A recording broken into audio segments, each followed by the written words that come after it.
Surat Sachin GIDC વિસ્તારમાં આવેલા Sachin water પ્લાન્ટની પાછળ ખુલ્લી જગ્યામાં પડેલા કચરાના ઢગલામાં આજે સવારે અચાનક ભીષણ આગ લાગી. સ્થાનિક સૂત્રોના જણાવ્યા અનુસાર લગભગ સવારે 9 વાગ્યાની આસપાસ ધુમાડાના ગાળા ગોટે ગોટા ઉઠતા જોવા મળ્યા.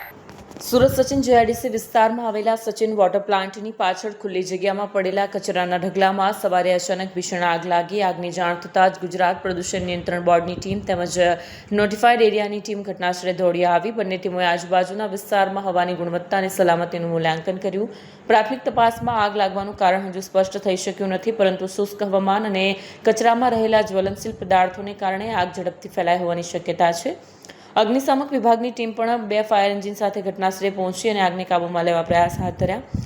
જેપીસીબીની ટીમે નમૂના એકત્ર કરીને વધુ તપાસ હાથ ધરી છે. નોટિફાઈડ એરિયાના અધિકારીઓએ જણાવ્યું કે આ પ્રકારની ઘટનાઓની પુનરાવર્તિતા ન થાય તે માટે કચરા વ્યવસ્થાપન અંગે કડક સૂચનાઓ આપવામાં આવશે.